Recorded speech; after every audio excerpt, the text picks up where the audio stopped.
인사 나누겠습니다. 여러분은 어떻습니까? 앞뒤 좌우 옆에 우리 좋은 날입니다. 행복한 날입니다. 인사 나누겠습니다.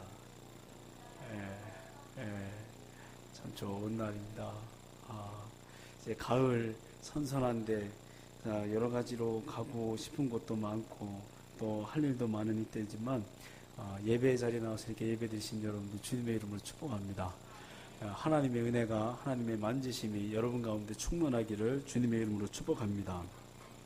한번 따라하겠습니다. 여호와의 이름을 부르라. 한번 더 따라해볼까요? 여호와의 이름을 부르라. 맞습니다. 여호와의 이름을 부르라. 여러분, 이름이라는 것은 참 재미난데요. 참 그 뜻만큼 그리고 의미를 부여하는 만큼 영향력이 있습니다. 오늘 제가 우리 다음 세대들과 더불어서 아브라함이 아브라함으로 이름을 바꾸었다라는 창세기 말씀을 같이 나누는데요. 아브라함의 이름의 뜻이 뭡니까? 아브라함. 높은 아버지라는 뜻입니다. 근데 아브라함의 이름의 뜻이 뭡니까? 열국의 아버지라는 뜻입니다. 열국의 아버지. 그러니까 하나님께서는 우리 믿음의 사람들을요, 이름을 주면서 새로운 세계, 믿음의 세계 지평을 열어가기를 원하시는 거죠. 사랑하는 성도 여러분, 우리가 그 이름을 불러줄 때 우리 믿음의 사람이든 믿음에 있지 않는 사람이든 누군가가 내 이름을 불러줄 때 나라는 이 한 사람의 이 자존감이 생겨나게 되어 있습니다. 그죠? 결혼하기 전까지는 전부 다 이름을 불러줍니다. 학교에서도 다 이름을 불러줍니다. 근데 이제 결혼하고 나면 누구 엄마 이렇게 바뀌게 되죠. 그죠? 누구 아빠 이렇게 바뀌게 됩니다. 특별히 우리 가정에서 주부님들은 자기 이름을 들어본 적이 그렇게 많지 않을 거예요. 많이 들어보셨나요? 보통은 사회 나가면 이름을 불러주지만 대내적으로 아니면 가족들 관계 속에서는 누구 엄마, 누구 아빠 이렇게만 부르죠. 그래서 내가 누군가라는 이 자존감이 무너질 때가 좀 많이 있습니다. 근데 동일하게 하나님도요, 자기 이름이 들려지길 원하십니다. 우리 믿음의 사람들에게. 여러분, 오늘 이 아침에 예배 드릴 때 하나님을 향해서 주님의 이름을 부를 수 있는 하나님과 나와의 영적 관계 속에서 이 하나님의 이름을 부를 수 있는 인격적인 관계가 될 수 있기를 주님의 이름으로 축복합니다. 기도할 때도 전능하신 하나님, 능력의 하나님 이렇게 고백했지만 여러분, 오늘 이 시간에 여러분이 개인적으로 하나님께 예배드리고 고백할 때 여러분은 하나님을 어떻게 고백하세요? 성경에 보면 여러분 푼티물에 보면 제가 오늘부터 좀 바꿨어요. 괄호를 넣었어요. 그래서 쓸 수 있도록 거기에 넣어야 이제 목장 모임 때 이제 대화가 될 수 있도록 이 전략을 바꿨어요.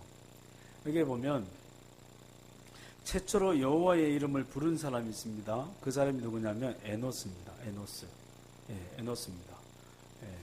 그 에노스, 창세기 4장 26절 말씀, 창세기 4장 26절 말씀 우리 화면을 통해서 같이 한번 읽어볼게요.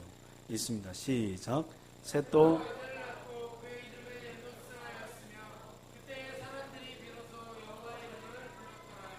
에노스, 이 사람의 이름은 뜻은요, 뭐냐면 고칠 수 없다, 부패하다 이런 뜻을 가지고 있어요.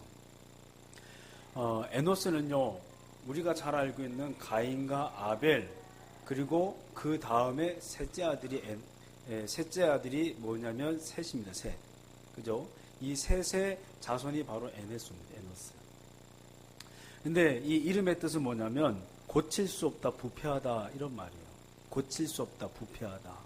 그러니까 시대적으로 보면 엄청나게 하나님이 보실 때 부패함의 이 상징적인 의미를 이 에노스의 이름에 집어넣은 거죠. 근데 놀랍게도 하나님의 이름을 최초로 부른 사람이 누구냐면 에노스입니다. 에노스입니다. 하나님께서는요, 우리 믿음의 사람들을 통해서 당신의 이름이 불려지기를 원하세요. 너무나 간절히 원하십니다. 오늘 이 에노스라는 이름을 밝히면서 여러분들과 이렇게 얘기 나누기 시작할 때 참 흥미로운 사실을 발견하게 됩니다. 뭐냐면 이 에노스가요, 여러분 우리가 잘 알고 있는 인류에서 제일 오래 생존한 사람이 누굽니까? 성경에 보면 에녹입니까? 누굽니까? 무드셀라입니다. 무드셀라인데 몇 살까지 살았냐면 969세까지 살았습니다. 아주 오랫동안 생존한 인물. 이 인물이 생존할 때에도 에노스가 있었습니다. 그리고 좀 전에 얘기했던 엘리야처럼 하늘로 들림을 받았던 인물이 있습니다. 누굽니까? 에녹입니다. 이 에녹이 성경에 보면 하나님과 동행하였다라고 얘기하는데, 에녹이 생존해 있을 때도 이 에노스가 조상으로서 같이 동시대에 살았습니다. 우리가 잘 알고 있는 창세기 6장에 노아가 있습니다. 노아. 이 노아가 생존해 있을 때에도 에노스와 겹칩니다. 근데 흥미로운 건 뭐냐면, 여호와의 이름을 부르고 주님과 동행하는 이 믿음의 사람들이 그 당대에 몇몇이 있었음에도 불구하고 창세기 6장에 가면 하나님이 이 세상을 물로 심판하십니다. 무슨 말이냐면, 한쪽에서는 소수의 몇몇 사람들이 여호와 이름을 불렀습니다. 근데 다른 한쪽에서는 거대한 무리가 이 심을 압도해서 세상을 다 덮어버린 거예요. 하나님의 이름을 부르지 않는 거짓된 죄악의 문화들이 이 세상을 다 덮어버린 거죠. 소수의 몇몇은 하나님의 이름을 불렀지만 이 거대한 흐름을 깰 수가 없는 거예요. 하나님이 보실 때에 이 세상을 물로 심판할 수밖에 없었어요. 너무나 안타깝죠. 여호와의 이름을 부르는 소수의 몇몇이 있었음에도 불구하고 그 죄가 너무 관영한 거예요. 사랑하는 성도 여러분, 우리가 섬기는 이 교회가 하나님의 이런 안타까운 심판의 역사가 없기를 주님의 이름으로 축복합니다. 여러분과 함께하고 있는 여러분의 가정이, 여러분의 직장이 이런 심판의 대상이 안 되기를 주님의 이름으로 축복합니다. 우리가 살고 있는 이 대한민국 이 땅이 이런 심판의 대상이 안 되기를 주님의 이름으로 축복합니다. 여러분, 그러기 위해서 우리 믿음의 사람들은 더 깨어 있어야 합니다. 아멘이세요? 여러분, 깨어 있어야 합니다. 영적으로 깨어 있고, 믿음으로 깨어 있고, 말씀으로 깨어 있고, 예배로 깨어 있기를 주님의 이름으로 축복합니다. 나 한 사람이야 생각할 수 있어요. 아니요. 불현듯 다가옵니다. 가인과 아벨의, 그리고 그 다음 세 번째 아들이 셋이잖아요. 그죠? 셋의 자녀가 에노스입니다. 근데 그 에노스와 노아 시대에 괜찮겠지 생각했던 긴 역사 속에서 타락해버리고 나니까 하나님이 물로서 심판을 확 잃어버립니다. 너무 안타깝죠. 그들의 신앙의 전통이 바로 세워지지 못한 거예요. 이 믿음의 전통이 건강하게 성장해야 되는데 믿음의 전통이 건강하게 서지 못할 때 사단의 역습을 당해버린 거죠. 창세기 6장에 보면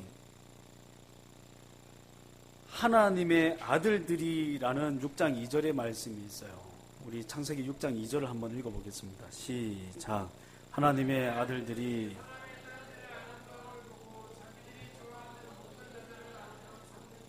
잘 보세요. 여기에 보면 하나님의 아들들이라고 기록하고 있어요. 누구라고요? 누구였다고요? 그들은 전부 다 하나님의 자녀였습니다. 하나님의 아들이라고 주님이 그들이 누군지에 대해서 분명하게 명시합니다. 하나님의 아들들이. 이 아들들이요, 육체의 욕구를 따라서 살기 시작합니다. 정욕을 위하여 살기 시작하는 거죠. 하나님의 뜻과 무관한 자기의 계획과 자기의 신앙의 가치관, 자기의 철학들을 가지고 인생을 살아내기 시작합니다. 여러분 아시겠지만 다 저도 그렇고 여러분도 그렇고 다 경험해 본 이야기예요. 뭐냐면 여러분 하루하루 열심히 사세요. 열심히 사세요. 열심히 살잖아요. 안 사시나요? 열심히 안 사십니까? 저도 똑같은 얘기입니다. 열심히 살잖아요. 근데 주님 없는 열심은요, 인간의 정욕을 위한 삶이라고 성경은 얘기합니다. 로마서에서는 이걸 죄라고 얘기하고 육체를 위해서 바쁘게 사는 것을 죄라고 얘기합니다. 그런데 다 한 번쯤 경험해 본 이야기를 하는 거예요. 근데 이렇게 바쁘게 내 목표와 육체를 위해서 열심히 살다 보면 뭘 느끼냐면, 영적인 사람은 뭘 느끼냐면 따라합니다. 공허함. 느껴보신 적 있으신가요? 한 번도 안 느껴보셨습니까? 여러분, 그러면 거룩한 거예요. 저는 목회를 하다가도 열심히 하다가도 가끔씩 공허함을 느낄 때가 있어요.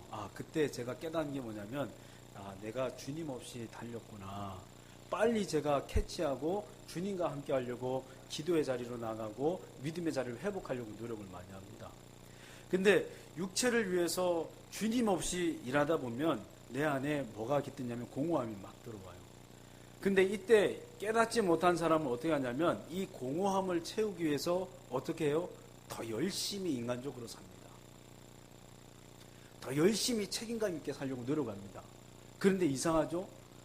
내 안에 채워지지 못한 이 공허함은 이 열심히 더 더해졌는데도 불구하고 이 공허함의 문제는 해결이 안 돼요. 이 문제가 해결이 안 되는 거예요. 이런 이 공허함 문제를 풀려고 노력을 하다가 인류가 어떻게 돼요?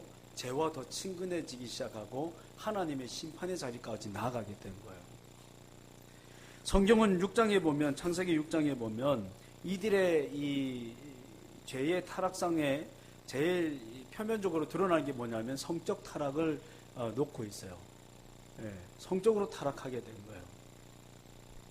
여러분, 우리 한국 사회든지 어떤 문화든지요, 이 성적으로 문화가 타락해지게 되면 이렇게 보시면 돼요. 하나님의 심판이 한 번은 스치고 지나간다 보시면 돼요. 반드시 옵니다. 반드시 미국에서도 유럽에서도 한 번씩 반드시 스치고 지나갑니다. 그죠? 이 동성애자, 얼마 전에 미국에서 총기 난사 사건이 있었을 때에도 그 클럽이 동성애자들이 모이는 클럽이잖아요. 아십니까? 그때 한 50명인가요? 하여튼 수십 명이 피해 사상자가 일어났잖아요. 그러니까 반드시 한 번은 하나님이 스치고 지나갑니다. 근데 깨닫지는 못하는 거예요. 여러분, 우리 한국 땅에 이제 PPT 사진 하나 보여드릴 텐데, 사진 보여주세요. 탑입니다. 바텀 구함 이 스티커예요. 이게요, 부산에 중고등학교 앞에 스티커가 붙어 있어요. 이런 소식을 들어본 적 있으십니까? 이거 뭐냐면 동성애자 구한다는 얘기예요.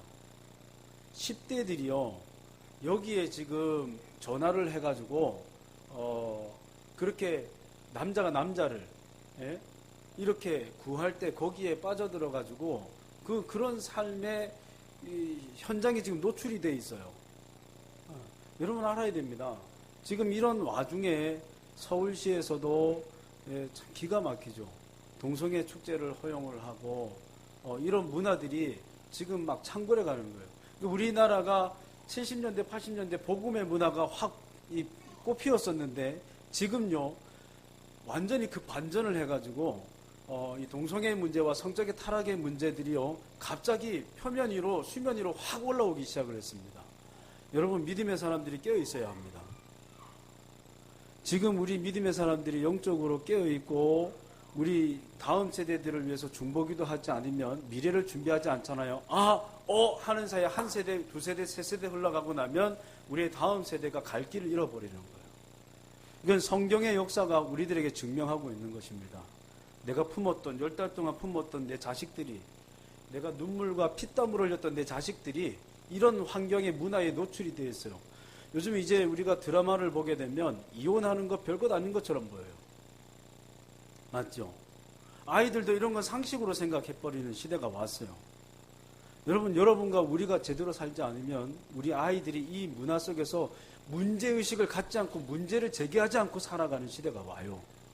그러면 하는 시대에 에노스 때에는 여호와 이름을 부르며 주님이 기뻐하셨지만 그 세대가 어느 순간 확 달라져서 하나님이 심판할 수밖에 없는 세대로 확 흘러가 버리는 거예요. 여러분과 제가 여호와의 이름을 부르며 그 앞에 영적으로 깨어 있을 수 있기를 주님의 이름으로 축복합니다.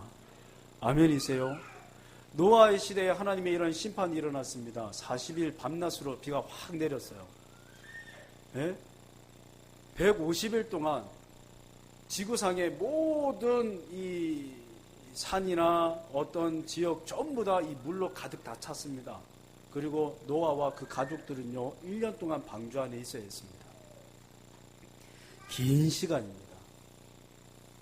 노아는요 이 정도로 하나님을 신뢰하는 믿음이 있었어요. 120년 동안 배를 지으면서도 하나님의 약속과 하나님의 명령에 대해서 추호도 의심하지 않는 믿음이 있었어요. 여러분, 이런 믿음이 우리에게 필요한 줄로 믿습니다. 이런 뚝심이 우리에게 필요합니다. 믿음의 야성이 우리에게 필요합니다. 누가 조롱을 하든 누가 뭐라고 하든 너 왜 그렇게 미친 듯이 믿느냐고, 너 왜 그렇게 바보같이 믿느냐고 얘기를 하든 상관없이 주님의 약속을 믿고 믿음의 길을 순수하게 걸어갈 수 있는 열정이 우리에게 필요한 줄로 믿습니다. 할렐루야. 여러분, 인류 8명만 구원을 받았어요. 그렇다면 그 주변에 있는 사람들이 얼마나 타락했으며 노아의 가족 8명을 얼마나 비난하고 조롱했겠어요. 그죠? 근데 그 와중에도 그들의 믿음은 변함이 없었어요. 하나님은 그들을 통해서 세컨 찬스를 주셨습니다. 그런데 또 너무나 안타까운 것은 창세기 11장에 가면 바벨탑 사건이 일어나요. 여호와의 이름을 부르는 사람이 나타나지 않는 겁니다. 주님을 찾는 사람이 나타나지 않는 거예요. 여러분, 왜 믿음의 대가 끊겼을까요? 왜 믿음의 대가 끊겼을까요? 부모님들이 자식들을 하나님 말씀으로 키우질 않는 거예요. 교회가요, 제자 양육하면서 믿음의 세대들을 끼워내지 않는 거예요. 예? 여러분, 부모님들이 하나님의 말씀으로 깨어있지 않고 교회가 제자 양육하면서 믿음의 세대들을 키워내지 않잖아요. 그러면 단절돼 버리는 거예요.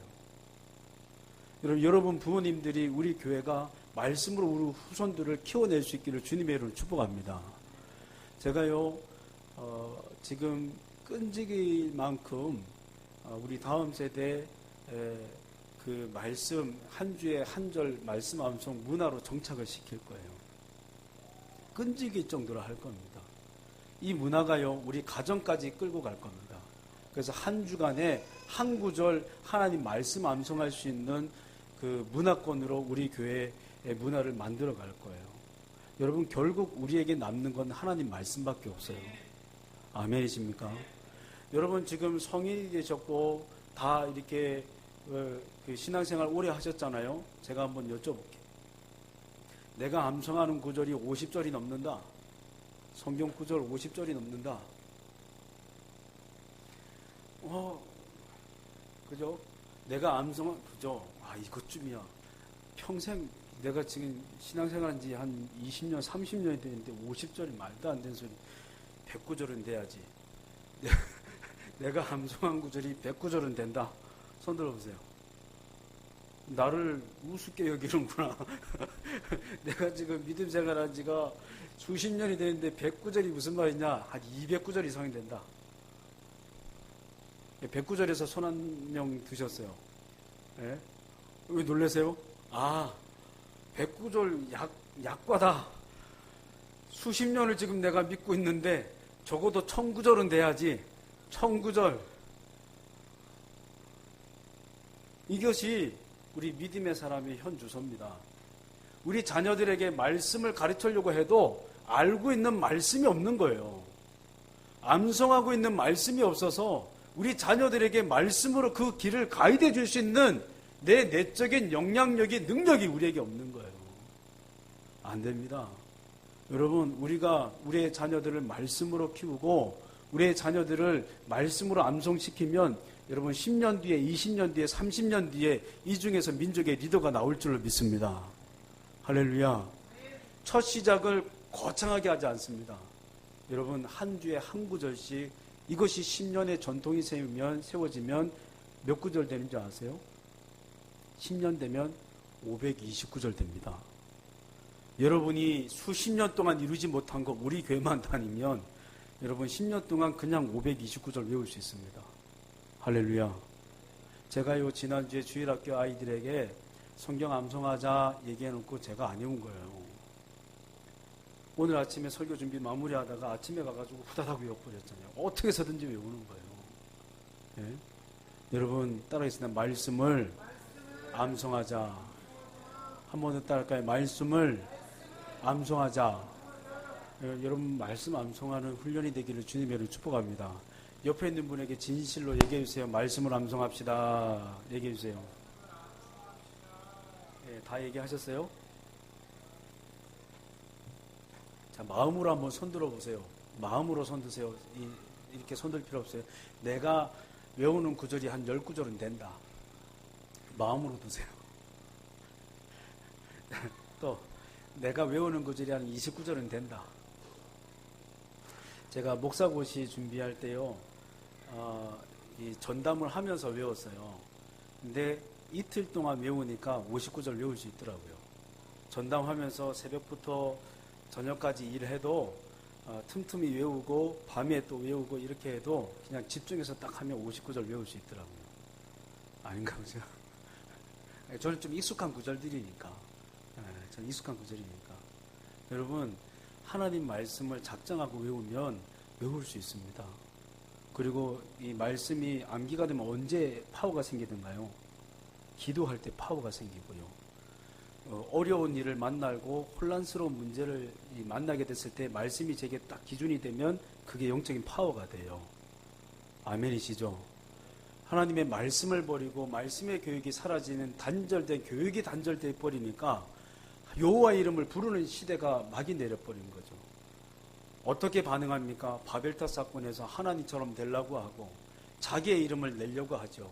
성경은 그들의 액션을 놓고 뭐라고 얘기하냐면 하는 것마다 인간의 계획이 악하고 하는 것마다 하나님이 그곳에 없다라고 얘기하고 있어요. 사랑하는 성도 여러분, 여호와의 이름을 부르며 여호와 하나님께서 기뻐하시는 일들을 묵상하고 그것을 해낼 수 있기를 주님의 이름으로 축복합니다. 이러한 혼란의 시기 가운데 여호와의 이름을 부른 한 사람이 나타났어요. 우리 창세기 12장 8절 말씀을 같이 한번 읽어보겠습니다. 있습니다. 시작.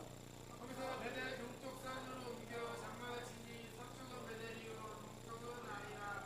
그가 그곳에서 여호와께 제단을 쌓고 여호와의 이름을 부르니. 예, 최초로 에노스가 여호와 이름을 불렀고 이제 여호와 이름을 불렀다라고 정확하게 명시한 사람 두 번째 이름이 나타납니다.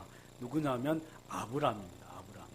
하나님이 부르셨을 때, 하나님이 약속의 땅으로 가라 명령하셨을 때 좌우재지 않고 믿음으로 길을 나서서 가나안 땅에 들어가서 베델에서 그 근처에서 하나님 앞에 제단을 쌓고 그때 바로 여호와의 이름을 부른 줄로 믿습니다. 할렐루야. 할렐루야. 얼마나 오랜 동안 하나님이요 이스라엘 백성들을 바라보면서 당신의 이름이 불려지기를 원했을까요? 여러분 이런 하나님의 마음을 묵상해 본 적이 있으세요?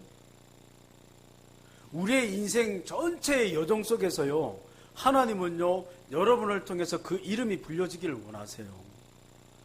그 말은 무슨 말이냐면 하나님이요 나에게 여러분을 통해서 당신이란 존재가 인정받기를 원한다는 얘기예요. 아멘이세요? 여러분 아브라함이요 대단한 사람입니까? 여러분이 생각할 때 아브라함이 대단해 보이세요? 아니요, 대단한 사람이 아닙니다. 허물이 많아요. 그럼에도 불구하고 하나님은요 그 한 사람이 여호와 이름을 부를 때 너무나 기뻤던 거예요. 상대적으로 얘기하면 무슨 말이냐면 그 한 사람 말고 여호와 이름을 부를 만한 사람이 그 시대에 보이지 않았던 거죠. 그가 비록 부족하지만 연약하지만 너무나 초라해 보이는 믿음의 영역 가운데 속해 있는 사람이지만 그래도 믿음을 가지고 있었고 그래도 여호와 이름을 부를 때 하나님은 너무 기뻤던 거예요. 여러분 이런 하나님 아버지의 마음을 알 수 있겠습니까? 시대가 악해서 주의 일을 못합니다 내지는 내 인생에 문제가 많아서 아무것도 할 수 없습니다. 아니요. 그때가 기회예요. 아브라함처럼 조금 문제가 많은 사람도 그때 믿음으로 하나님 앞에 반응하고 하나님 앞에 열정적으로 자기가 부족하지만 그래도 믿음으로 반응할 때 하나님이 그가 하나님을 경외하는 줄 알았다고 인정하셨고 그의 연약한 부분의 영역 속에서도 하나님 그의 삶을 주권적으로 역사해 주신 줄 믿습니다. 할렐루야. 여러분 언제 주님의 이름을 불러야 돼요? 오히려 힘들 때, 오히려 괴로움이 많을 때, 인생의 답을 모를 때 여러분 그때 주님을 부를 수 있기를 주님의 이름으로 축복합니다. 오늘 본문 이사야서 55장 6절 말씀을 또 읽어볼게요. 이사야서 55장 6절 시온아. 이사야서 55장 6절입니다. 같이 있습니다. 시작.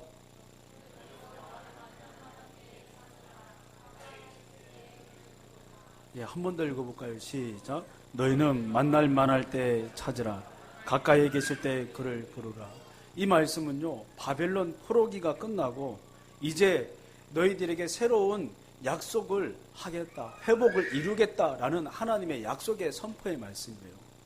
바벨론 포로 시기가 왜 왔습니까? 이스라엘 백성들이 죄악을 저지른 거예요. 하나님 앞에 심각한 범죄를 저지르고 하나님이 심판하셔서 바벨론으로 뚝 떨어뜨리는 거죠.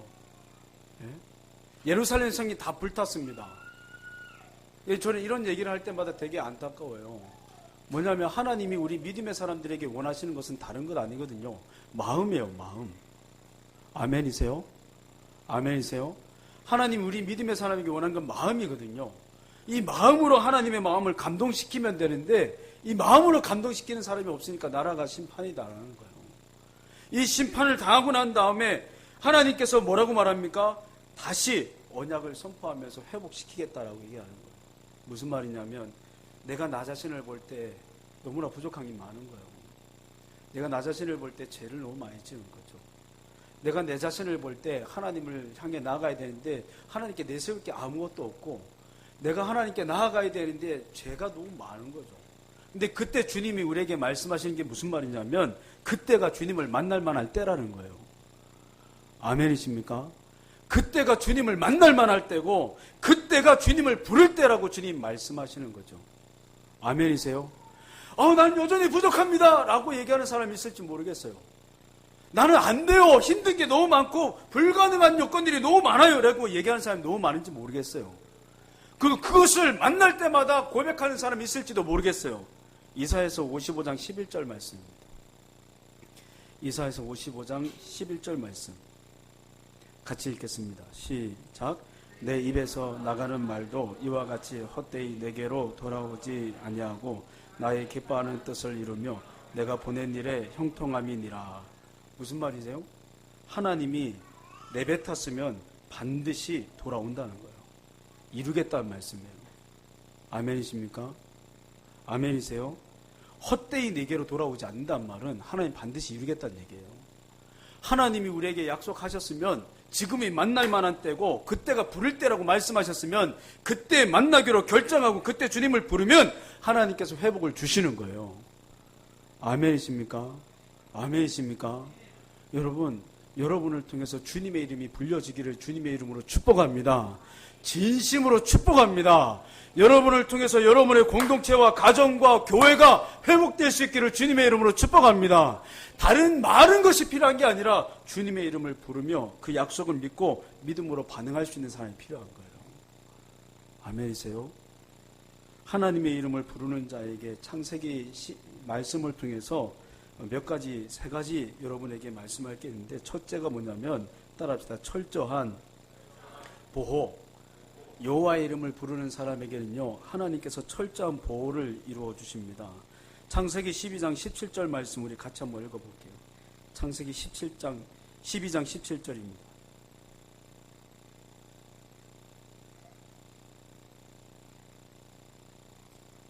예, 프린트물에 나와 있습니다. 창세기 12장 17절 있습니다. 시작. 여호와께서 아브라함의 아내 사레의 일로 바로와 그 집에 큰 재앙을 내리신지라. 가나안 땅에 있다가 기근이 생겨서 애굽 땅으로 갔어요. 애굽 땅에 가서 아내를요 누이라고 속였어요. 그죠? 바로 왕은요 기가 막히게 속아가지고 재물까지 줬어요. 근데 하나님이 꿈에 나타나서 하나님이 바로 왕에게 재앙을 내렸죠. 그죠? 그런데 어떻게 했어요? 애굽의 바로 왕이 그냥 보냅니다. 다시 말하면 바로 왕이 기분 나쁘고 열받아가지고 그죠? 굉장히 진노해서 아브라함을 공격하고 심판할 수 있는데도 불구하고 하나님이 나서서 그 문제를 해결해 내버리는 거예요. 아멘이세요? 아멘이세요? 여러분, 우리가 그렇기 때문에 주님의 이름을 부르면 믿음으로 설 수 있는 거예요. 우리에게 이 모습을 보면서도 우리가 깨달을 수 있는 것은 우리에게 하나님이 완벽을 요구하시는 게 아니라는 걸 알 수 있습니다. 인간적인 연약함이 보이지요. 불신앙의 모습이 보이지요. 그런데 하나님 그걸 다 이해하시는 거예요. 아멘이세요? 여러분, 지금까지 하나님 앞에 부족하고 연약했던 것들이 있을 거예요. 예? 죄된 모습들이 있을 거예요.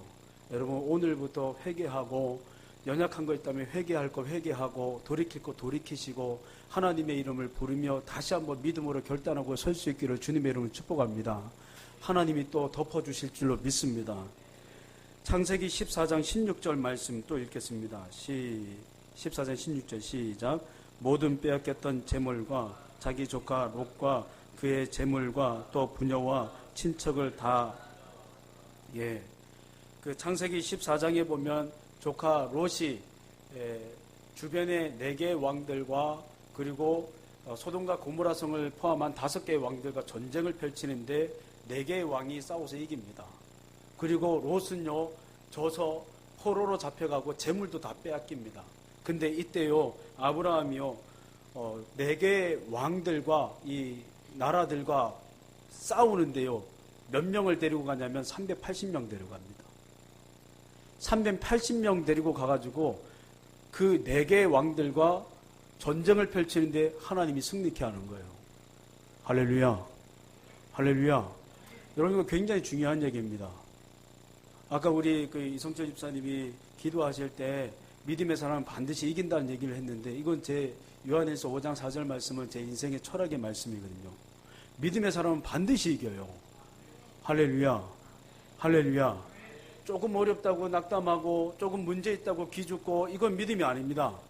믿음은요 어떤 상황에서도 초지일관하고 주의 약속의 말씀을 믿는 게 믿음이에요. 아멘이세요? 그 하나님을 통해서 하나님의 일을 꿈꾸는 게 믿음이에요. 할렐루야.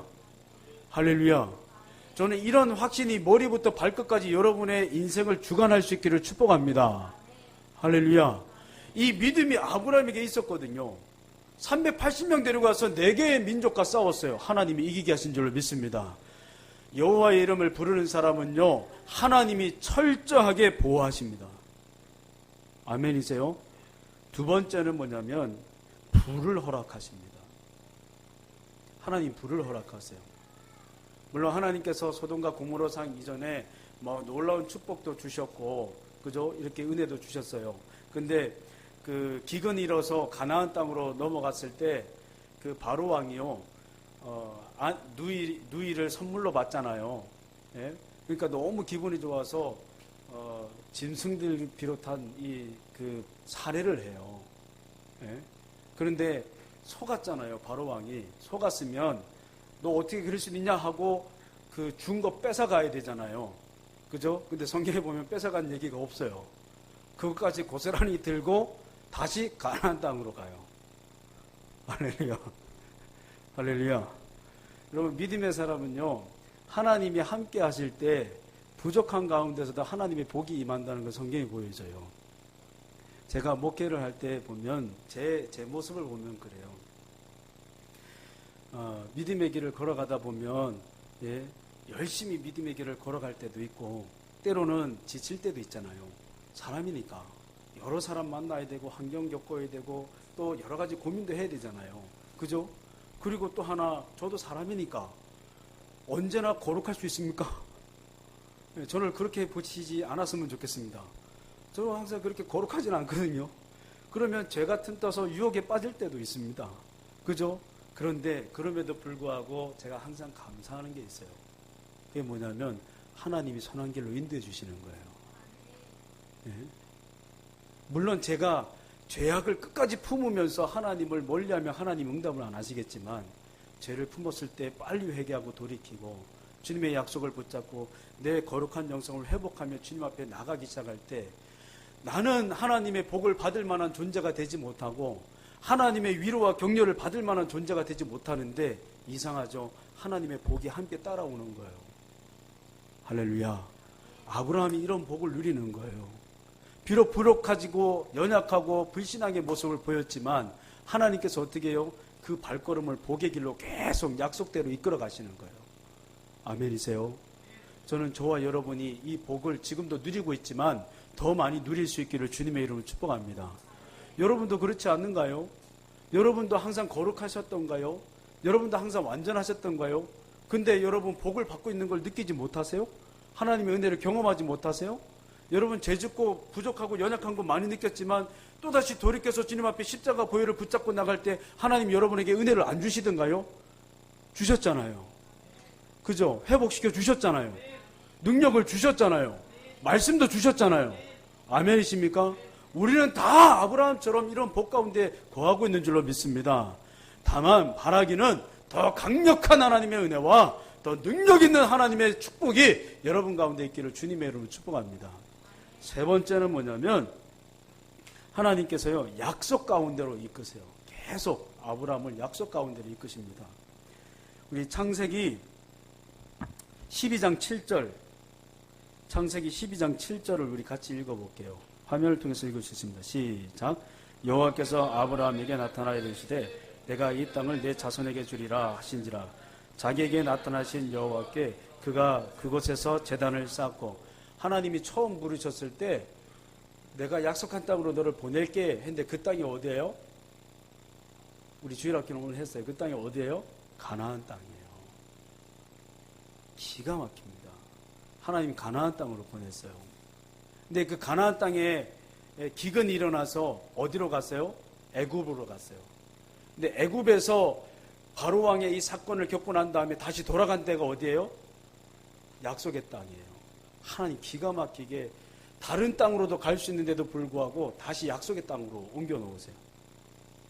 할렐루야. 여러분 롯과요 아브라함이 대화를 나눕니다. 부가 막 늘어나가지고 부가 늘어나서 계속 이렇게 많아지는 거예요. 근데 그때 아브라함이 롯에게 얘기하죠. 네가 좌하면 나는 우하고 네가 우하면 나는 좌하겠다 이렇게 얘기하죠. 그죠? 그리고 결정된 땅이 어디예요? 가나안 땅이에요. 하나님이 그 가나안 땅에서 계속해서 말씀하십니다. 내가 이 약속을 너에게 주고 네 후손에게 이 땅을 주겠다 약속하십니다. 여호와의 이름을 부르는 자에게 하나님께서는 계속 약속을 이루어 가시는 거예요. 아멘이십니까? 우리는 이걸 잘 모르죠. 그런데 하나님께서 아브라함의 인생을요 계속해서 어떻게 이끄시냐면 약속의 자리로 이끌어 가시는 거예요. 여러분 우리가 주님의 이름을 부르며 영적으로 깨어있기만 해도 하나님이 우리의 인생을요 이 자리 가운데 인도해 주실 줄로 믿습니다. 여러분 저와 여러분이요 이런 믿음 가운데 주님의 이름을 부르는 이 영적인 깨어있는 믿음과 영성이 있기를 주님의 이름으로 축복합니다.